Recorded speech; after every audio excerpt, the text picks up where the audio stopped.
He composed his first piece at 5, an opera at 9, and entered the Conservatory at 13 with a confidence that bordered on defiance. His sound was percussive, sharp, almost mechanical, and audiences did not know whether to applaud or walk out. The answer to just how good he actually was cost him more than anyone expected. A young Sergei Prokofiev was already breaking the rules. His mother, Maria Grigorievna, played Chopin and Beethoven for him on their battered piano, but Sergei's imagination ran wilder than the classics.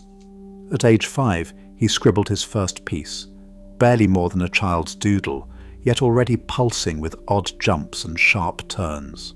By age 9, he had written and staged his own opera, The Giant, casting neighborhood children and even the household staff as performers. These were not just childish games. They were the first signs of a mind that refused to color inside the lines. Isolation shaped him. With no siblings and few playmates, Sergei spent hours inventing stories at the piano, his mother guiding his hands but never taming his spirit. The rhythms of peasant songs from the surrounding countryside seeped into his music, giving it a punchy, almost mechanical edge. Even as a boy, he favored bold, percussive sounds over the gentle lyricism that Russian audiences expected. In 1902, word of his talent reached Moscow, and the renowned composer Reinhold Gliera traveled to Censorship for summer lessons. Gliera taught him harmony and form, but Prokofiev bristled at the square phrasing and safe modulations. He wanted music that snapped, surprised, even shocked. By age 11, he was sketching his first symphony, already eager to unlearn what did not fit his vision. Diaries from those years hint at a boy who saw rules as obstacles, not boundaries. Parental support and Gliera's mentorship gave him tools, but the drive to push, to provoke, to stand apart was entirely his own. This did not sound right, and that was the point. He was not trying to fit in. Even before he set foot in a conservatory, Prokofiev's identity was already set, fiercely original, restlessly creative, and ready to test how far a single voice could go.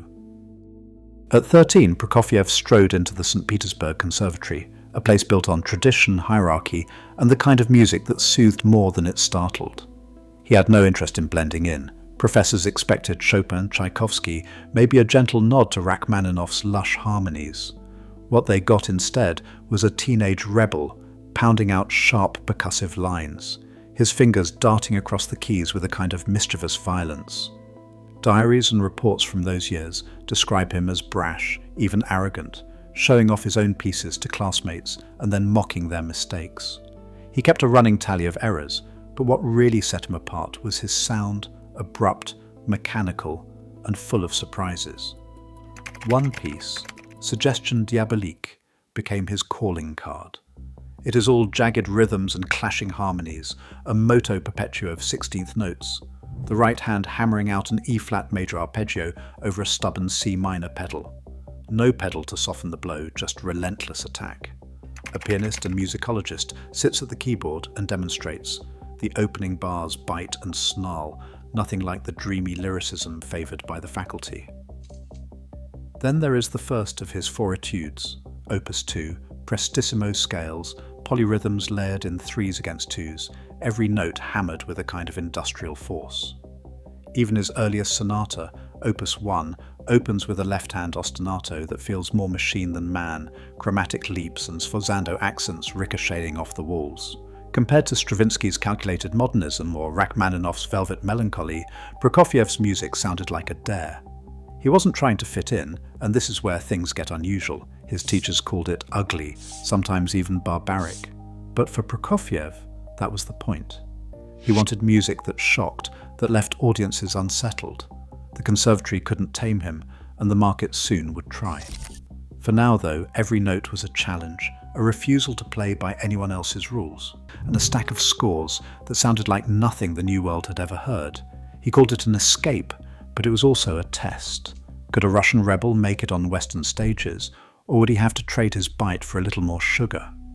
The first concerts in New York and Chicago were a shock. Audiences who loved Rachmaninoff's velvet touch got instead a pianist who attacked the keys, spitting out harmonies with a kind of mechanical glee. Critics squirmed, but impresarios, those early playlist curators, saw a headline act. In 1921, Chicago Opera gambled on his wildest project yet, staging The Love for Three Oranges. The reviews were baffled, the box office mixed, but Prokofiev had found a way in, not by softening his sound, but by wrapping his strangeness in wit and theatrical flair. Still, every invitation came with a price. Paris loved modernism, but only when it fit the Ballets Russes brand. Prokofiev learned to shape his music for the market, slipping in a tune here, a joke there, always walking the line between provocation and popularity. It is not so different from today's streaming world, where a playlist can make or break a career, and even the boldest voices have to think about what sells in New York, Paris, or Los Angeles. He wasn't trying to fit in, but he wasn't above compromise. The freedom he found in the West was real, but it was never simple. And this is where things get unusual. Success for Prokofiev always meant adapting without surrendering what made him strange. By 1934, Prokofiev was facing a new kind of challenge. Soviet officials demanded music that ordinary people could understand, and the word from Moscow was clear: art must serve the state. In his Vestia, Prokofiev published an article calling for a new simplicity. He wrote about stripping away the tangled knots of modernism, making music that was direct and sincere.